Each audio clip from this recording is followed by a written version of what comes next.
صباح الخير أهلا وسهلا بكم في هذا اللقاء. Good morning and welcome to this session about independent Arab newsrooms and the coverage on the war in Gaza.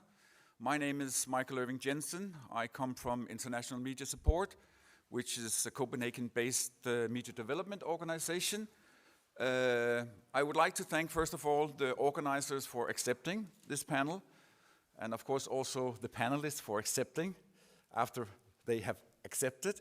I think it's very important that we actually discuss and reflect upon how the war on Gaza has been covered, and not the least how it's been covered in the Arab world, and how also, of course, Western journalists have covered this. I think we should have actually a full day to discuss that.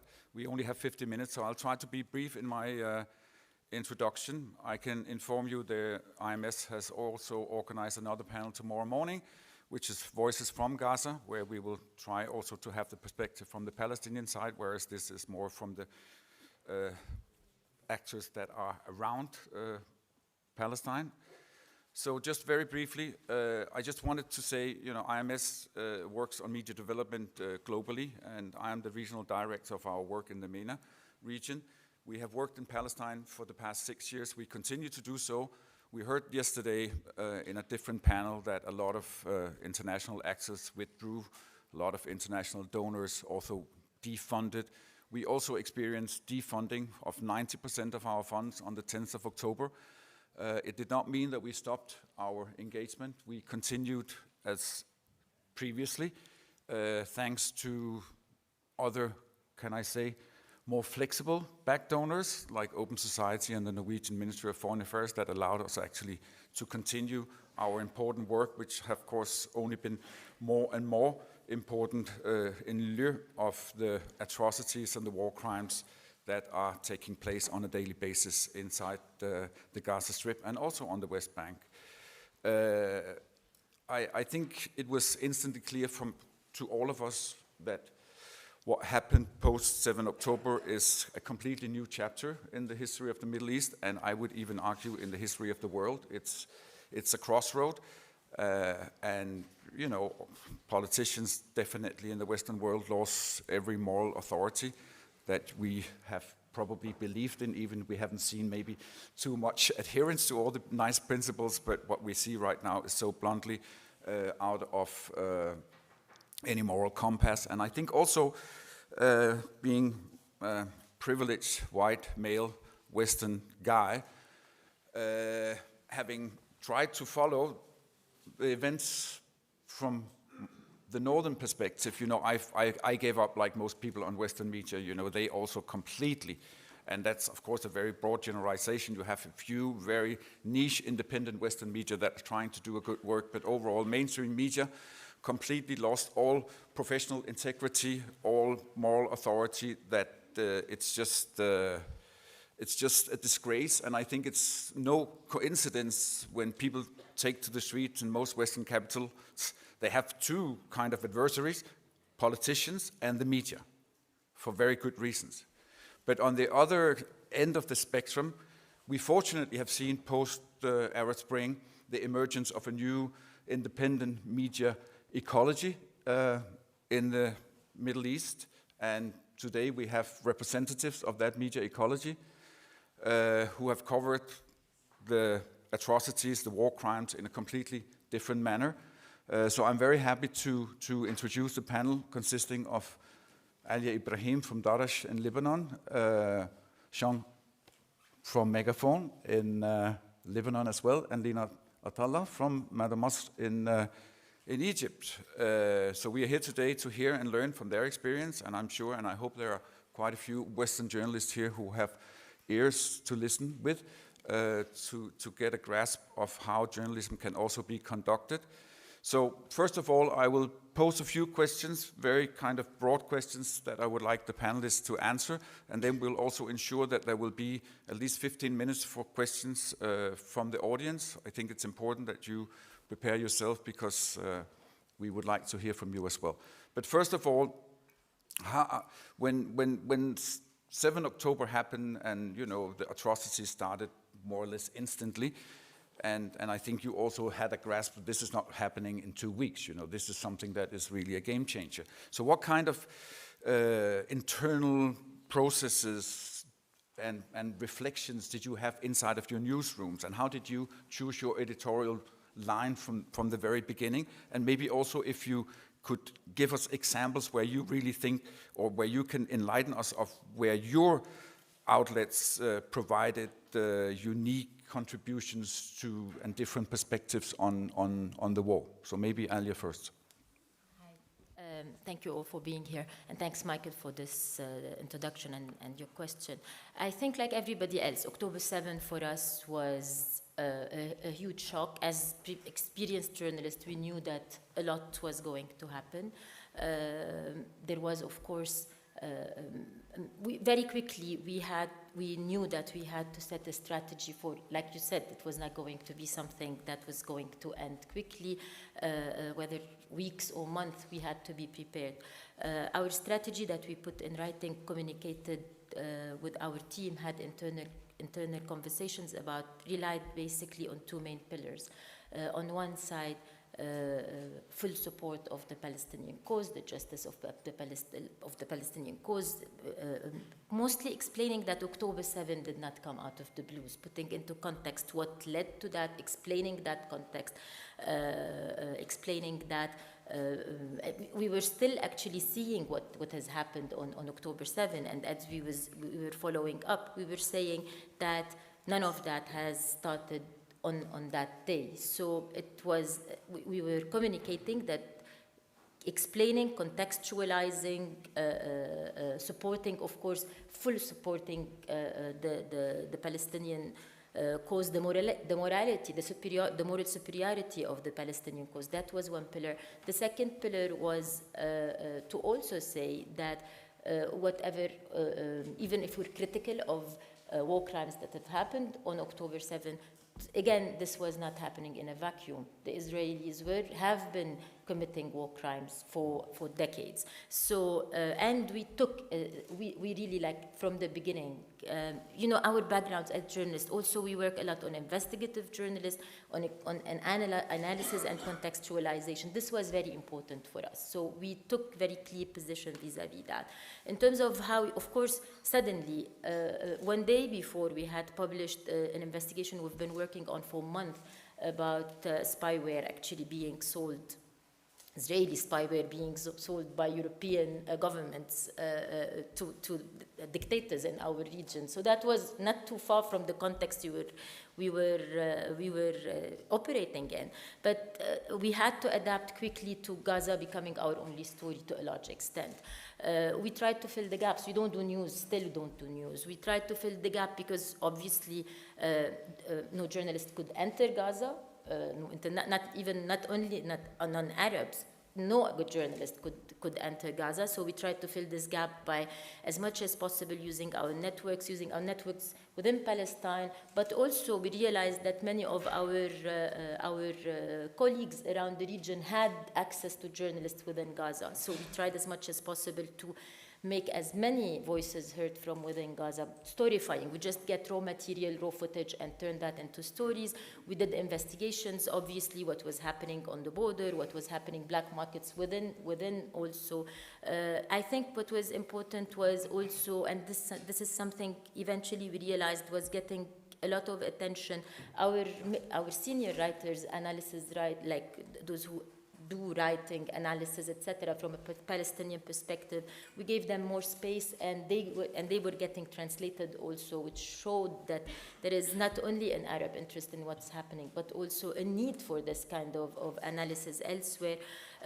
What you mentioned earlier, I mean, for our audiences, seeing what was happening, the protests that were happening in Europe, which were really, like, how they were not getting any attention, neither on Western media. Of course, on Arab media, we were not surprised, but the fact that they were not getting any, I mean, we would get footage from colleagues, journalists, or sometimes artists, and sometimes just friends saying we're in this demonstration happening in Copenhagen or happening in Amsterdam or happening in Spain or anywhere, and in Switzerland, and then none of that was getting any attention. So we made sure we covered this because we think it's very important to our audience as well to know that this is no longer an Arab support for the Palestinian cause. And what was really a game changer, I think, for a lot of people was the Jewish voices coming from the US particularly, but also from across Europe. I think this is the first time in my lifetime, this has not happened. I think in the lifetime of my parents, this did not happen. It was something to reflect on. It was very important for us to fill that gap. Translation played a very important role when you had Jews protecting, saying ceasefire now, for example, chanting it, getting arrested for saying it, basically. It was something that Arab audiences were never exposed to, never expected would be happening. So I think pretty much, largely, we kept doing what we're good at, the investigative part, the critical thinking part, the analysis part, but we also tried to fill the gap where we thought it's very important. I mean, the fact that journalists are not that, the fact that journalists inside Gaza and even in Lebanon were targeted, even when they were wearing flak jackets, even when they were clearly journalists. We had 3 colleagues in Lebanon who were killed this way. These were stories we stressed on. More than 130 journalists inside Gaza.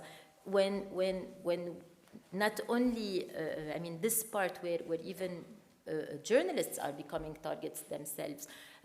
This is, in a nutshell, this is how we adapted our coverage. I have to say that because because we stick to a very clear, we put a strategy in writing because we're journalists with experience previously. We all worked in mainstream media before. And we knew that as time passes, sometimes, and we were really we don't only respect the work of activists and lobbyists, etc., but we think everybody needs to be doing their job. Our job was to keep everybody being criticized. Anybody in a position of power has to be continuously criticized. So we kept doing that. This put us in a very critical position, even vis-a-vis our own audiences, because we were everybody expected us to be criticizing Israel, more so when even the ICJ had said that what's happening is genocidal. But criticizing Hezbollah or Hamas, with the difference between the two, because there is obviously a lot of difference between the two, that put us in conflict with our own audiences in a large way, and this led to. But I think it's been very important for us to hold the ground in that area, even if sometimes, mostly because of how the story was being reported on internationally, it hasn't been easy. But I think it's. As you said, there is no going back to before October 7. I think a lot of things have changed in irreversible ways. The dynamics of newsrooms are also part of that. Thank you. Sean, Dadash is a regional media. I've interpreted Megaphone as being Lebanese. All of a sudden, you're all over social media with covering Gaza. So what happened in Megaphone? So before telling you what happened in Megaphone, I'll start with a tangential, but I think fundamental comment. So I can't speak today without thinking that there's over 100 journalists that have been slaughtered by the Israeli army, and these journalists have provided all of our newsrooms with images from an ethnic cleansing that is happening in a media blackout, that is happening by design without any journalists on the ground. And I'm very grateful for the organizers of this festival to allow this panel to happen, but I'm also kind of shocked when looking at the program to see that our colleagues are more interested in pitching panels about AI and about how robots can help us make our work easier than about humans who are losing their lives to make our work meaningful, right? They are our eyes on the ground, more than 100 of them, the deadliest conflict for journalists since ages, and not a lot of conversation about that, as if it's normal for Arab journalists to be slaughtered and to die. Again, I'm not preaching, I'm not accusatory, but I think that the only useful way to bridge that divide and that dissonance between the West and our region is to be candid and to say things like they should be said. To answer your question, it's been a while that Megaphone has expanded to cover the Levant, so Palestine and Syria, which are the immediate surrounding of Lebanon, the natural political ecosystem that makes sense for the coverage. Obviously, the top priority editorially for us was to correct the structural imbalance that exists in the global media ecosystem when it comes to Palestine. And we're going to talk later on about the Western coverage, so I'm going to focus a bit more on our understanding of this principle of journalistic balance that is always kind of portrayed as the mantra of a legacy news outlet in the West. For us, journalistic balance is not doing a piece where we give the exact same place for Ben Gvir as much as we give the place for Palestinians that are being slaughtered. For us, journalistic balance is having a platform that exists in the Middle East that can, a week before October 7, be extremely critical of Hezbollah waging a campaign against Syrian refugees and the LGBT in Lebanon. And the week after, understanding that the priority today, editorially, is to use all our resources to cover that genocide and to contribute modestly to shifting the narrative globally to understand that this needs to stop. Our understanding of journalism balance is to balance out the asymmetry that exists within the global media ecosystem that has existed for 75 years and that has resulted in the dehumanization of entire population and that has led for the killing of these people to be not a breaking news, but just another news. That has led Western media to wait for 10,000 dead to start thinking of questioning the fascist government in Israel. So for us, balance is measured as counterbalancing an inherent injustice in the ecosystem.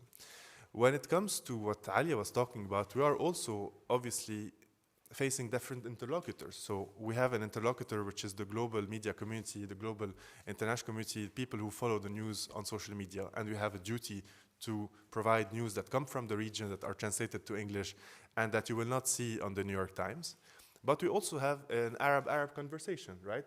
The same way October 7 is in the beginning, we also have 75 years of experience of armed struggle and resistance. And there's a lot to say also about how to fight, how to struggle. And these conversations are happening internally.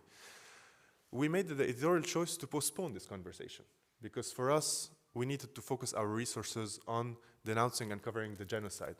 But today we are opening this conversation.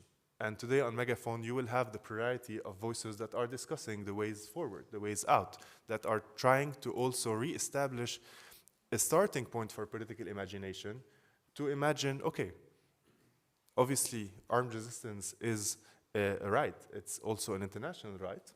But let's also talk about ways through which we can move things forward. Let's allow for the plurality of voices because we don't think that also doing a blackout on the debate is any useful.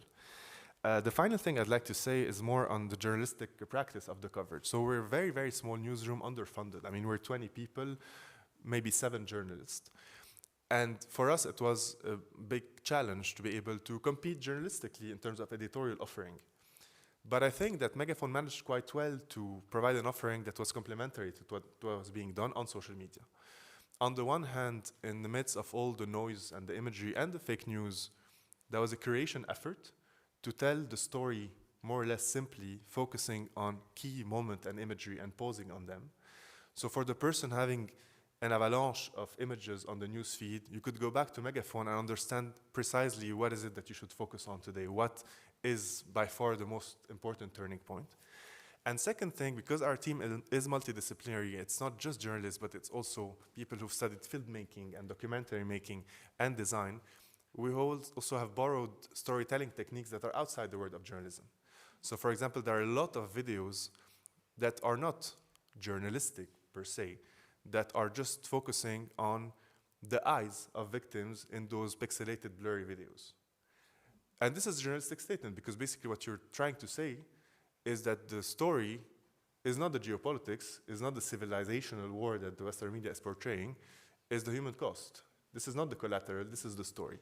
We have used a lot of different tools. I wish we could have time to show you some of the work we've done that actually used and borrowed other techniques of storytelling to set an agenda and to basically set the human story at the forefront of the agenda at a time where the conversation was mostly around conflict and warfare and state and geopolitics and etc. And remind people that it's the human cause that is politics and that is the story and not the other way around. There's much more to say, but I think we have other questions that we'll say it later. And thank you very much, Jean. Lina, you are based in Egypt. Egypt, of course, very key geopolitical player in a very harsh environment for freedom of expression. So how did you maneuver in that space? So thank you, Michael, for organizing this. I'd like to start to preface my few thoughts with a thought from a text I've been reading, because what do you do when you're living near a genocide? Brecht would say you would have to sing in the dark times. I'd say we also have to read, and there is this fantastic text by a Vietnamese-American filmmaker called Thuy Minh Ha. Maybe some of you know her. And the text is called Speaking Nearby. And what Thuy Minh Ha is basically trying to do is she's trying to pit the idea of speaking nearby against the idea of speaking about, And when the war started on October 7th, it didn't really matter to have a position. Who are we to have a position and to have our position rule how the coverage would go? The truth lies in the battlefield. So what we did in all modesty, which is the ethos of our newsroom and the crux of our practice, is basically do news. Watch the battlefield and tell stories from the battlefield. So basically, our main work throughout those past 6 months when it comes to covering the war has been to run a very rigorous news gathering operation. We have a general news bulletin that we publish on a daily basis, but then we decided to do a separate news bulletin for Gaza covering the war. And it's a news bulletin that covers the 3 layers of the war. So basically what's happening on the ground, human lives, navigating the airstrikes, the ground offensive, the maritime war that's been waged on them, the famine, all these things. But then you also have the political layer of who's trying to negotiate a way out of this war, who are the stakeholders of the ceasefire negotiations, and trying to get inside information about this. And then of course you have the military operations, and from also not just from the Israeli side, but also how the Hamas armed branches are also responding and keeping this war going somehow. Next to this, and of course we would cover the south of Lebanon, and we would cover what's happening in the West Bank, because these are also sites of, not comparable to what's happening in Gaza, but also these are places that the war is being lived in different ways. And next to that, we would do also the other type of work that we would usually do, the more discursive type of work. So what kind of discursive type of work? There is the context, again. So for example, Gaza has not just been enclaved during this war. Gaza has been enclaved since 2007. So we ran a whole series reminding people about the details of this open air prison since 2007. Details that some of us might forget, but details that include things like how Israel has managed the calorie system that is basically organizing what food enters Gaza to match the bare minimum calories needed per person, per capita, in order for people not to die. Those are things that have been happening before this war that we need to remember. Other type of work, other than context, there is the discursive work of, reminding people of the Palestinian predicament, basically the animalization of Palestinian lives in a moment where we still pretend to live in under the ceiling of Western humanism and enlightenment. But while we think we are in the pretense that we are living under these values, there is this ongoing animalization of Palestinian lives alongside other lives around the world. So we need to remind ourselves of these things. And then we do investigations. I started by saying that we speak nearby. We are literally geographically nearby.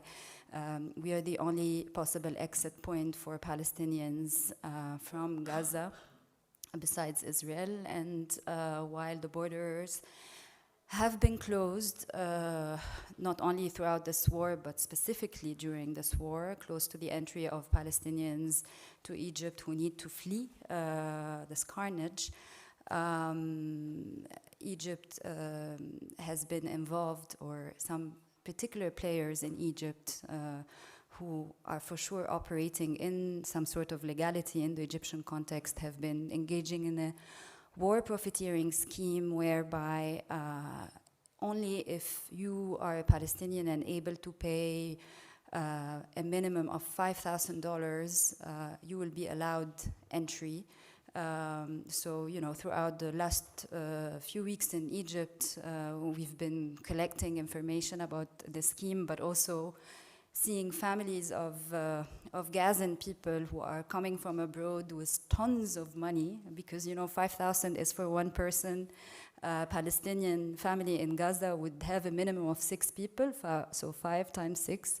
I saw a lot of dollars in the last few weeks of people trying to release their families from the carnage.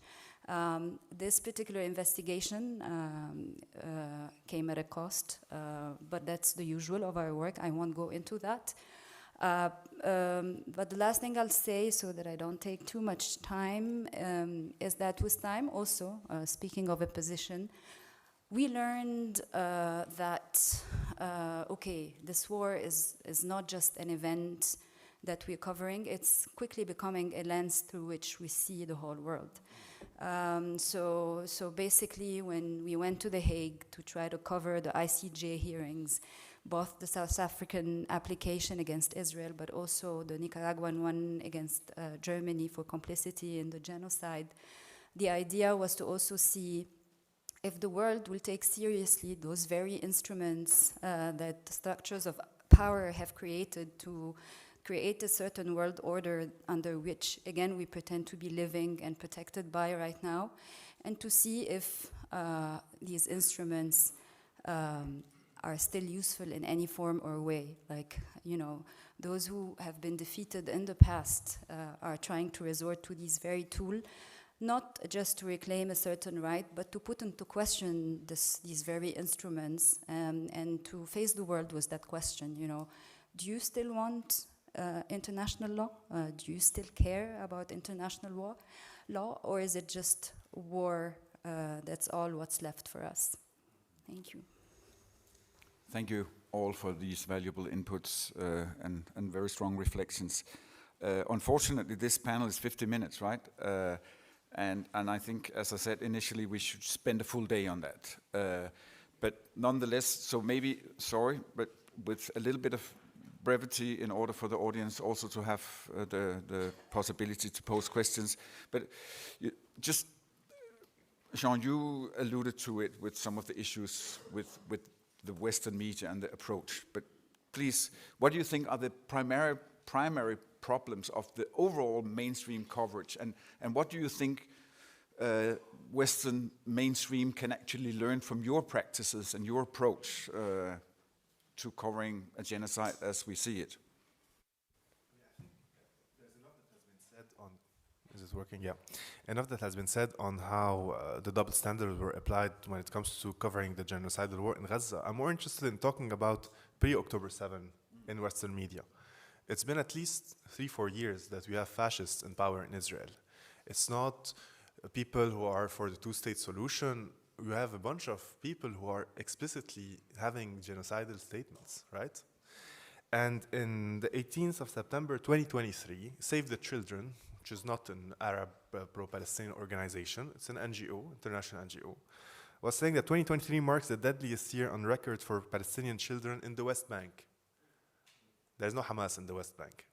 So this didn't make the headline, neither in the New York Times, nor in The Guardian, nor in any legacy media outlet.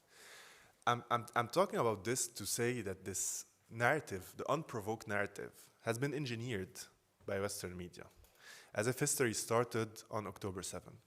When you do a blackout on a government going rogue, becoming fascist, explicitly genocidal, talking about ethnic cleansing, using terms that have to do with a final solution, and you don't report on that, and all of a sudden you wake up one day and report on the barbarians being barbaric, and you tell your readers that this is how things start, you are complicit. You are complicit, you are a facilitator, you are an enabler, basically, of this genocidal warfare. And it's also appalling to see that it takes 10,000, 15,000 Palestinian dead to start seeing a timid shift, right? Questioning, maybe that did bomb a hospital after all, let's go fact check, let's ask some people on the ground. I mean, even as journalists, aren't they interested in going to Gaza, covering a war the same way they went to Ukraine and to all these wars that happen in the world? Isn't it your very practice and job as a journalist to basically bear witness? We are biased as Arab journalists, right? Go do the job for us, right? Go pressure your government to pressure Israel to go enter this enclave that is that's been sieged and been surrounded and being bombed 24/7. I mean, I don't want to also be, because I'm not very comfortable with this global north, global south divide, right? I think we have a lot of enemies in the global south that are also complicit, if not of the genocide of the Palestinian people, but also of the crimes committed by Bashar al-Assad against the Syrian people, right?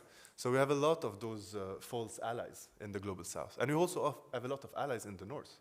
I mean, I think Jewish Voices for Peace are brilliant, brave people that are really, really, really mattering a lot in the battle today. I think that there's a lot of leftist and democratic comrades and journalists that are also doing a fantastic job to preserve basically a free space in Western media. And I think in our platform, same way as Daraj and as MENA, we are also interested in upholding those voices, right? In basically amplifying those voices. We're not interested in this pseudo-civilizational fight. No, there's the camp of people who are on the right side of history and for whom human rights and human lives matter. And you have the ones that for so many different reasons, primarily for privileged region, are actually turning a blind eye or a deaf ear to the plight of the Palestinian people. When it comes to the lessons learned, I mean, what can we say? Because it's not a problem of ignorance, right? This is basically what pisses me off when we talk about, yeah, there's a misunderstanding between Arab and Western. There is no misunderstanding. There's abundance of information. There is 75 years of literature. There is plenty to get informed about. And we're talking about the most educated basically people in the West, right? The ones that have been taught in politics and journalism, etc. So it's political. It's not about ignorance. It's not about that. So there's no advice I would give to these people other than reflecting maybe on their own, going on some spiritual journey, maybe to discover to discover themselves and discover the hypocrisy of standing for some values and not applying them globally. Yeah. Lina, you have something, I'm sure, to add to that. This thing is working. Is it working? Okay. No, like 4 quick things. Everybody's talking about the media blackout, and I agree. It's horrible that this war is happening. It's horrible to be a Kyrene living 5 hours away, literally, from the Gazan border by car and not being able to come close. But at the same time, we have seen throughout those 6 months the war being covered by its own people. And this has not meant that we're not seeing the war. This war has been broadcast, has been mediated by none other than the people of Gaza, the young journalists of Gaza who learned and are able to teach us all what journalism means out of having covered this war while being in displacement, in famine, etc., etc. The only thing one can do is to basically work with these people, and this has been the practice, really. And those of them who have had to leave are now part of our newsroom, mainly doing the news on Gaza every day. So that's one thing I just wanted to say. And, you know, what does it tell us? That, you know, when you cover your own country, you cover your own conflict, you cover your own struggle. That's the journalism we all need to reckon with and learn about. And then the second thing, quickly, when there was some sort of international access of journalists to Gaza, you know, through mediation from the Israeli military, what kind of stories we got? It was basically beheaded children and that type of thing. So that's what access gave us.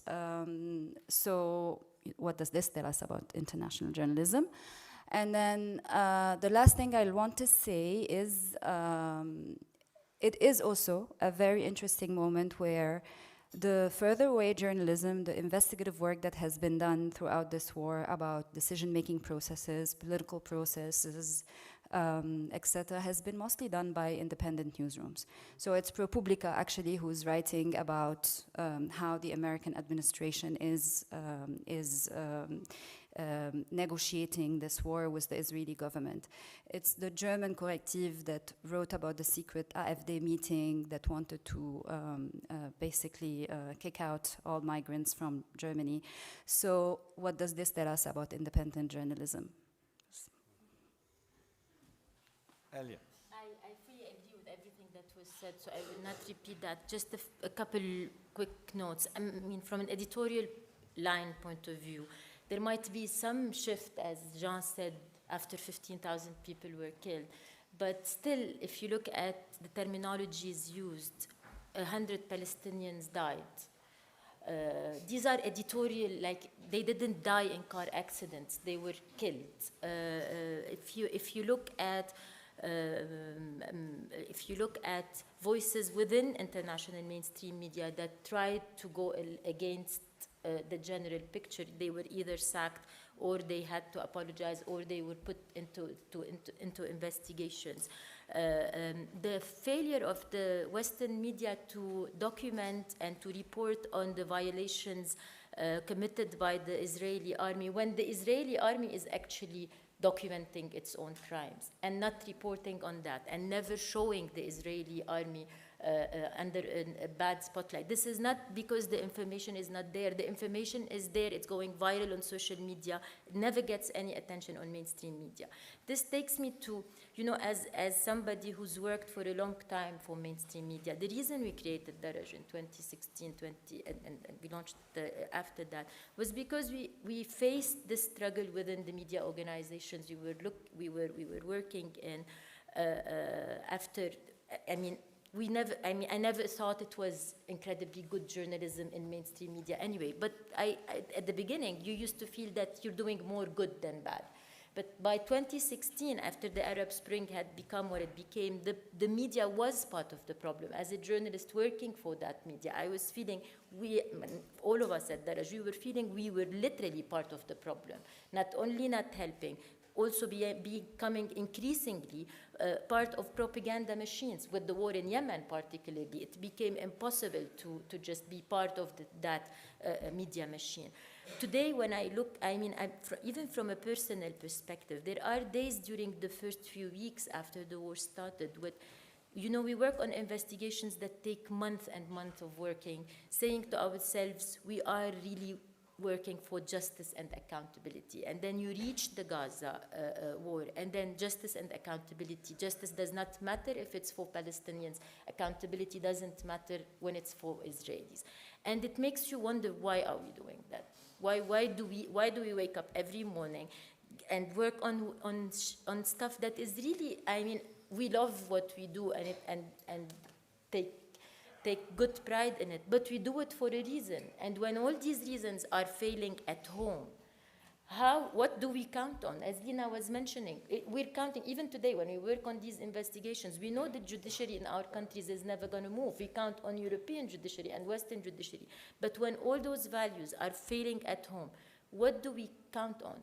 What kind of world is it that we are going to hope to be? And I think if journalists are not asking themselves those questions, I mean, I don't have any advice to anybody. I'm pretty sure that for a lot of, if you're a journalist and you're not asking yourself those questions now, then there's no hope for the world or no hope for your Jean Israel. Like, why talk about AI when the whole industry is going to fall apart?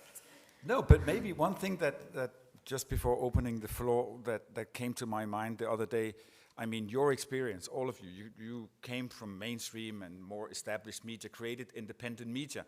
And we have seen the restrictions, and we saw the memo on New York Times, and I guess there's memos in every Western mainstream media of what kind of words that you would like to do, what kind of stories that has to come out right now. You know, so I'm just kind of waiting for that journey that a lot of Arab journalists took, you know, leaving those mainstream newsrooms and creating something completely independent. We've seen hundreds and hundreds of Western journalists being signatories to that we don't adhere, we do not agree to this editorial line of our own media. Some people even took the step to leave, but maybe there is a space out there to learn from your experience, to leave actually established rooms where you don't have a space and to go back to reflect and make the critical stories, but that's just an encouragement. Anyway, we open the floor for questions, and I think we have only space for 3 questions, so I will do it very random. I don't know if we have a microphone in the room, so we take first row here, and then we take, here, and then here. These are the 3 only questions, I'm sorry. Good morning. Good morning. Does that work? Yeah. And thank you. My name is Yael Braudo-Bahat. I'm from Israel. I'm the co-director, one of the 2 co-directors of Women Wage Peace, an Israeli peace movement, grassroots movement. We're working in collaboration, cooperation, and partnership with Women of the Sun, Palestinian women's movement, Nisa Shams. And it's not a question, it's an ask. I ask you to cover the voices of peace, not only from Jews in the West, but from the ground, the grassroots on both sides. There are so many peace initiatives, so many peace activists, so many women working for peace. And you said yourselves, this voice needs to be heard. And I really encourage you, I am inviting you to talk to me and learn more about it and give future and give hope for the next generations. Thank you.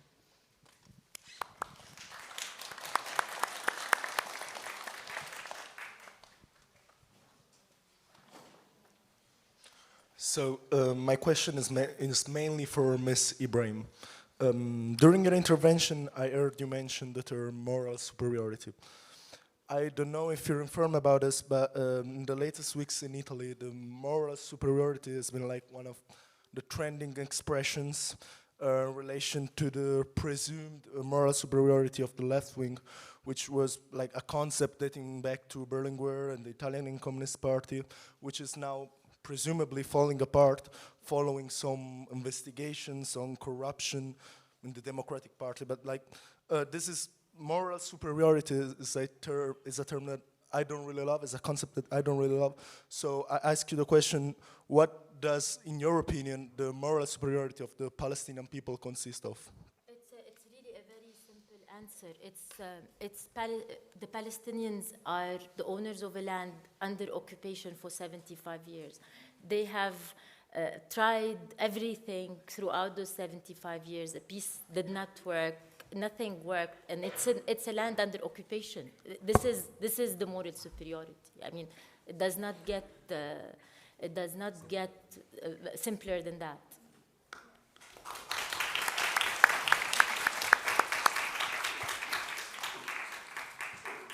And we're here at the front row, please.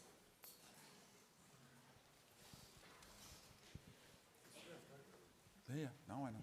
Marhaban. I have a question for Megaphone. I remember 1 month after the 7th of October, Megaphone did an investigation about the Hamas attack and actually realized Hamas and actually realized that many of the Israeli citizens who were killed by their own army. So, and I haven't seen like I'm not sure, correct me if I'm wrong, like a follow-up. Of course, not in Western media. The only few articles I've seen about this were in Israeli media, like saying the army killed also our citizens. You made a video investigation. So I was wondering, like, from this case, like a general question, how this investigation, like, generally follow up? Is this, like, part of the proof, for example, I'm exaggerating, but for courts, like, also to prove that, I mean, there are facts also saying that the number of those killed, actually it was not just part of the terrorist attack, but also part. And this is just to, I mean, also to say that since I'm talking mostly about Italian media, but let's say generally Western media, unfortunately, like independent Arab media, they are not follow it. The only one is Al Jazeera English, and it's not even like all the people, like a few, but at least. So I was wondering, like from Arab independent media, like how do you, because of course you counterbalance the Western media, but there are also like Arab mainstream media, like how it is, did they follow up, for example, on one of your investigation or? Just to clarify, investigation is too generous because we didn't do the investigation on this specific case. We reported on an existing investigation that was done actually in Western media. It was based on some leaks that had to do with the Israeli army opening fire in the Nova festival against the people who were there. So we didn't investigate ourselves. We reported on an investigation and we sourced it. But on that, I mean, for us it was also important to just point out claims that were not backed with evidence. So the 40 beheaded babies is the example that Tina gave. And our job was more of a debunking job. We wish we could investigate, but we have so much limitation, no access to the ground, very little access to be able to properly investigate. But what you can do is debunk. What you can do is pinpoint inaccuracies. What you can do is say that this New York Times article has just one source, and this source happens to be a source that is very clearly tied to the IDF. So let's put this into question. This is the kind of job that we are able to do within our limitation.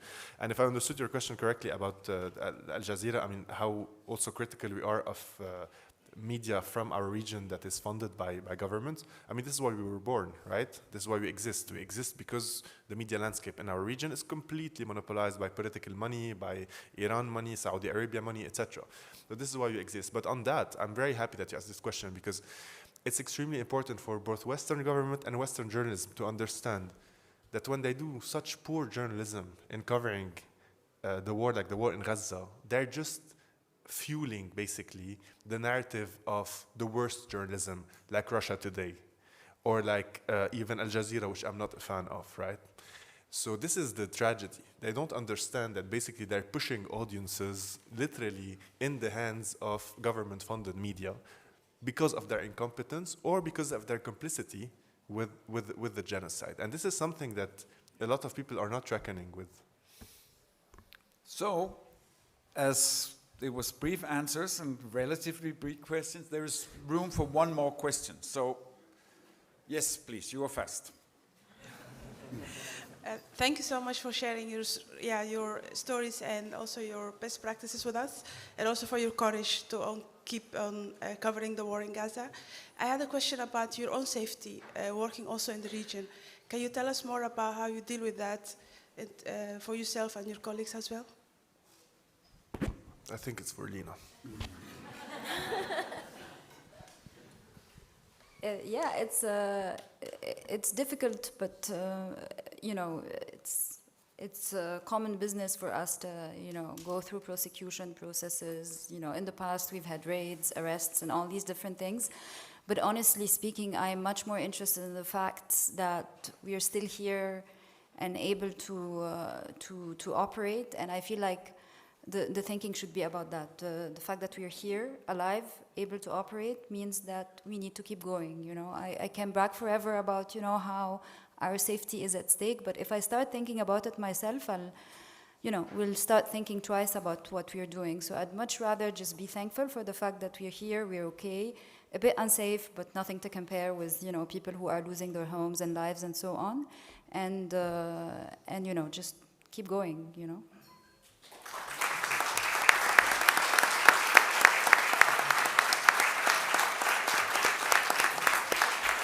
Yeah, and these were the last words, very well-rounded, Lina. I don't think we could close it better than that. Thank you very much for your being around, and thank you very much for showing up.